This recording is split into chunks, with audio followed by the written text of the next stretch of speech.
Ever wondered what it's like to live in a storybook village in the southwest of France? This is Bellegarde-du-Razès, a quiet little corner of the Aude department where time slows down and life feels beautifully simple. For the next week, this farmhouse, these rolling hills and this view are home. It's our first time in France together, and something about this place feels familiar. Like we didn't just arrive here, but we were gently drawn here. Before we fly to Istanbul to board the Sun Princess and begin our Mediterranean cruise, we're pressing pause, living like locals, wandering village streets, cooking at home, and quietly asking ourselves a big question. Could this be part of our future? This week isn't just about where we're staying. It's about imagining what life could look like one day. And it all begins right here, in Bellegarde-du-Razès. There's something about walking through a house slowly, not just seeing the rooms, but feeling them. Maybe it's because when you've lived a bit of life, places start to feel like chapters, not just spaces. So we'll start here in the living room, where life softens a little. A place to sit, breathe out, and let the day unfold instead of managing it. There's a comfort in spaces like this, not flashy, not trying too hard, just quietly holding you.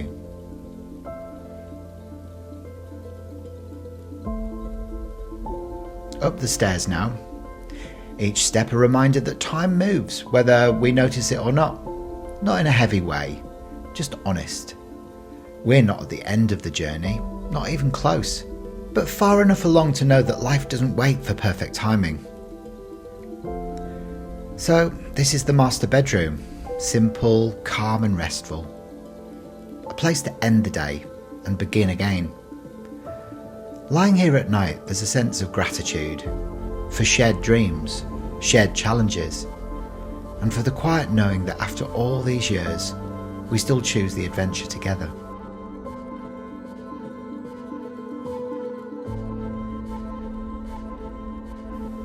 Moving into bedrooms 2 and 3, these are rooms of possibility. For guests, for future stories, or simply for space to breathe. It makes you wonder who we'll be in 10 or 15 years. Not retired, just redirected. Still curious, still moving, still saying yes.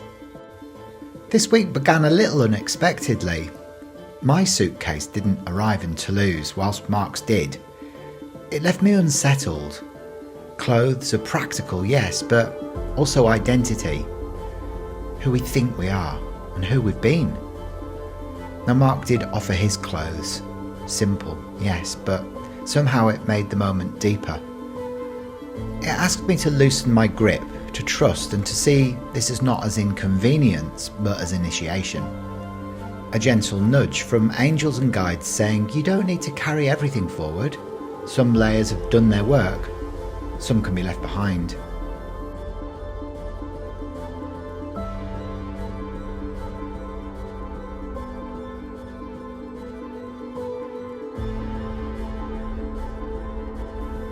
Through the lounge again and back towards the heart of the home. Into the kitchen now, the beating heart of any house. A space for shared meals and laughter and sometimes experimental cooking. It's practical, yes, but also a reminder that life isn't perfect. And that's part of the joy. Through the kitchen doors now and into the study. A quiet space for thinking, writing, and listening to what's next. The lesson feels clear. Life isn't about holding on. It's about choosing intentionally, letting go, and moving fully into what's next.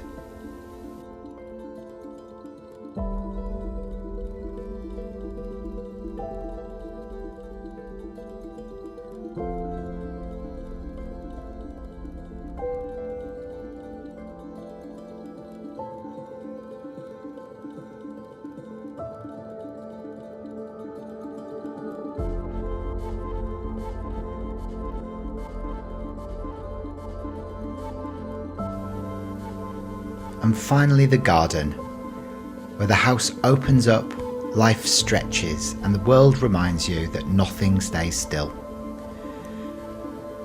Walking down to the gate is a gentle reminder of life's fleeting beauty, how quickly it passes, and how precious it is when we notice. After 24 years together, countless adventures, and many more ahead hopefully, one thing feels clearer than ever. This chapter isn't about slowing down. It's about stepping fully into each moment, embracing joy and uncertainty, and trusting the next chapter will be beautiful.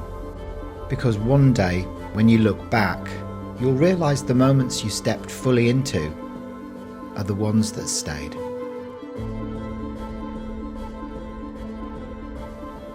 And here we are at the pool. This is where we spent most of our time, letting the heat of the French summer melt away with each slow moment. The sun climbed higher as the day went on, and stepping into the water, crisp, refreshing, unheated, was like a gentle shock to the senses. It woke us up, and yet somehow it also invited us to sink into stillness. We put on some chill-out Ibiza music, letting the rhythm soften us, guide us, and slowly the outside world faded. Mark discovered a watermelon inflatable, and soon he was floating, drifting lazily, staying in the pool just a little longer. It was impossible not to feel like kids again. No schedules, no plans, just the water, the sun, the laughter echoing in the air. We even treated ourselves to some cornetto ice creams from the local French supermarket. Small indulgences that somehow spoke straight to the inner child in both of us. Moments like these feel simple, yet they carry a quiet magic, reminding you that joy is often found in the smallest of pleasures. Water has a way of holding you. It mirrors life's emotions, gentle or turbulent, and here it cradled us like the waters of a mother's womb. Each dip, each float, each laugh felt like a baptism of sorts, a soft reset for the body, heart and mind. Surrounded by nature, by the greenery, by the sun-drenched hills, we felt Gaia's rhythm under our skin. The peace here was deep, grounding, and yet liberating. It allowed us to hear ourselves think again, to remember that life is moving, and yet sometimes we need only to float, let go, and simply be. The pool wasn't just a place to cool off. It was a mirror to our journey together, playful, refreshing, restorative. A place where the present moment held us fully, tenderly, like Mother Nature herself was welcoming us to this part of the world. Stepping out into the village, there's an immediate sense of rhythm, of history, of life lived on a human scale. Bellegarde-du-Razès is one of those villages that seems to spiral naturally, a circular dance of cobblestone streets, stone houses and little alleyways that invite you to wander without direction. Everywhere you look, there's a reminder of faith and presence. Mother Mary watches over the village from small alcoves, street corners and above doorways. And at the top, near the old church, she stands as if holding the village gently in her gaze. The bells chime on the hour, grounding the day, marking time with a soft certainty. There's a sense of community here that we rarely experience back home in Australia. A closeness, a rhythm of life where people see one another, laugh together, and simply exist alongside each other.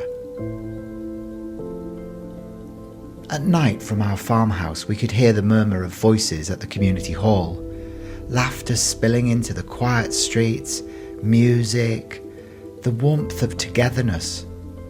It was a sound both ordinary and extraordinary, a reminder of what we've been missing and of what our hearts quietly crave at this point in life. and when we looked out into the hills. The neighbouring village lit up softly against the dark sky. It felt like a close friend keeping watch, offering silent support to the village below. Even in the distance, there was connection. Even in silence, there was presence. Walking these streets, breathing in the warm summer air, noticing the statues, the bells, the laughter, the patterns of life, we're reminded that life doesn't have to be rushed, that community, connection, and simple joy are treasures that we often overlook. But here, they are woven into the very fabric of the village. Returning to the farmhouse after our morning wander, the village still bathed in gentle light, we carried that quiet energy with us. The pool, the kitchen, the rooms, and the spiral of streets outside all felt like chapters of a story we were stepping into, slowly, intentionally. Being here reminded of what matters most: connection, presence, play, reflection. Moments like these, simple yet profound, invite you to pause, breathe, and notice the richness of life.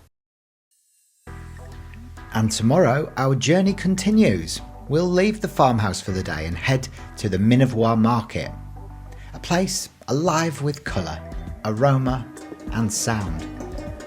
The community gathers there, vendors laugh and greet one another, and every corner seems to tell a story. We'll wander the stalls, taste the flavours of the region and soak up the energy of the market. And perhaps, like this village, it will remind us that life is richest when we engage, when we notice, and when we step fully into each moment. So join us in the next episode as we explore Minervois, its vibrant market, and the small joys that make life feel like a celebration of the present.